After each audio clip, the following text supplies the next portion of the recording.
Selamat pagi siswa-siswi kelas 11 dimanapun kalian berada. Mengingat situasi dan kondisi kita dalam suasana wabah COVID-19 yang lagi merebak ini, Bapak buatkan video pembelajaran untuk kalian. Materi kita kali ini yaitu Sistem dan Dinamika Demokrasi Pancasila.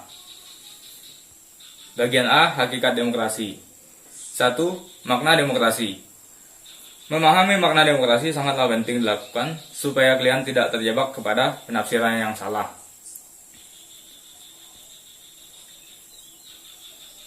Dalam mengartikan demokrasi, dalam pandangan Abraham Lincoln, demokrasi adalah suatu sistem pemerintahan dari rakyat, oleh rakyat, dan untuk rakyat. Kata demokrasi berasal dari dua kata dalam bahasa Yunani, yaitu demos, yang berarti rakyat, dan kratos, yang berarti pemerintahan. Sehingga demokrasi dapat diartikan sebagai pemerintahan rakyat. Kedua, klasifikasi demokrasi. Demokrasi telah dijadikan sebagai sistem politik yang dianut oleh sebagian besar negara di dunia. Meskipun demikian, dalam pelaksanaannya berbeda-beda tergantung dari sudut pandang masing-masing.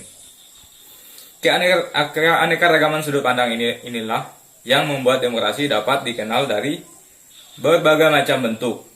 Berikut ini dipaparkan beberapa macam bentuk demokrasi. A. Berdasarkan titik perhatiannya. Lihat dari titik perhatiannya, demokrasi dapat dibedakan dalam 3 bentuk. Yang pertama, demokrasi formal. Yang kedua, demokrasi material. Yang ketiga, demokrasi gabungan. Kemudian berdasarkan ideologi. Berdasarkan ideologi yang menjadi landasannya, demokrasi dapat dibedakan dalam 2 bentuk.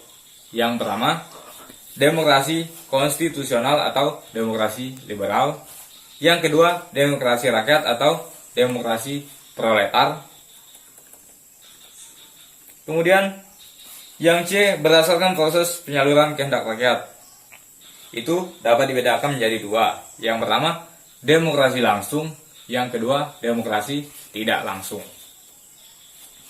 Kemudian yang ketiga, prinsip-prinsip demokrasi. Berbicara mengenai demokrasi, tidak akan terlepas dari pembicaraan tentang kekuasaan rakyat. Jadi, dalam sistem demokrasi itu, pemegang kekuasaan tertinggi yaitu berada di tangan rakyat.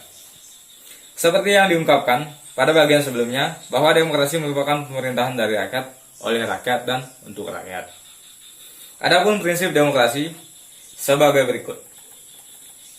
Yang pertama, menyelesaikan perselisihan dengan damai dan secara melembaga. Yang kedua, menjamin terselenggaranya perubahan secara damai dalam suatu masyarakat yang sedang berubah. Yang ketiga, menyelenggarakan pergantian pemimpin secara teratur. Yang keempat, membatasi pemakaian kekerasan sampai minimum. Yang kelima, mengakui serta menganggap wajar adanya keanekaragaman. Yang keenam, menjamin tegaknya keadilan. Suatu negara dapat disebut berbudaya demokrasi apabila memiliki soko-guru demokrasi. Soko-guru demokrasi yang pertama, kedaulatan rakyat. Yang kedua, pemerintahan berdasarkan persetujuan dari yang diperintah. Yang ketiga, kekuasaan mayoritas. Yang keempat, hak-hak minoritas. Yang kelima, jaminan hak asasi manusia. Yang keenam, pemilihan yang bebas dan jujur. Yang ketujuh, persamaan di depan hukum. Yang kedelapan, proses hukum yang wajar. Yang kesembilan, pembatasan pemerintahan secara konstitusional. Yang 10, pluralisme sosial, ekonomi, dan politik. Yang 11, nilai-nilai toleransi, pragmatisme, kerjasama, dan mufakat.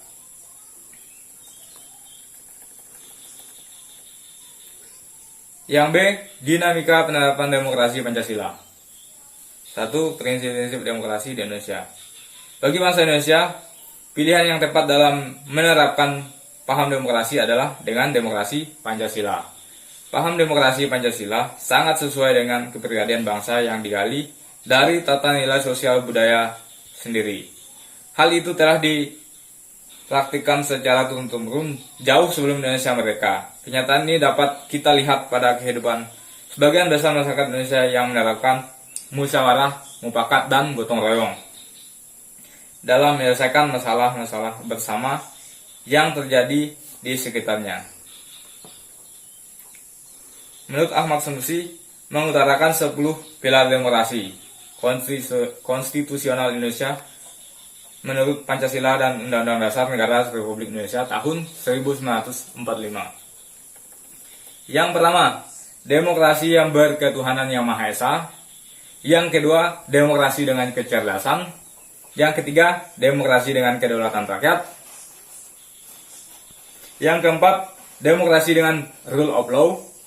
Yang kelima, demokrasi dengan pemisahan kekuasaan negara. Yang keenam, demokrasi dengan hak asasi manusia. Yang ketujuh, demokrasi dengan pengadilan yang merdeka. Yang kedelapan, demokrasi dengan otonomi daerah. Yang kesembilan, demokrasi dengan kemakmuran.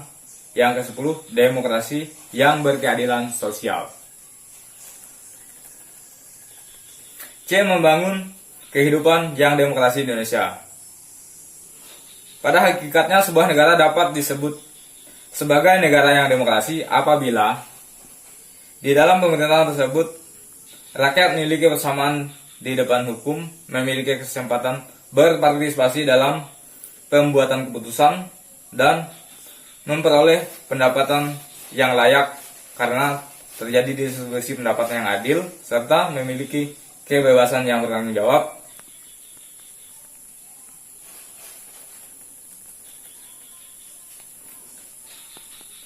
Yang satu, persamaan kedudukan di muka hukum. Yang kedua, partisipasi dalam mengambil keputusan. Yang ketiga, distribusi pendapatan secara adil. Yang keempat, kebebasan yang bertanggung jawab. Sekian materi dari Bapak. Atas perhatiannya saya ucapkan terima kasih. Selamat pagi.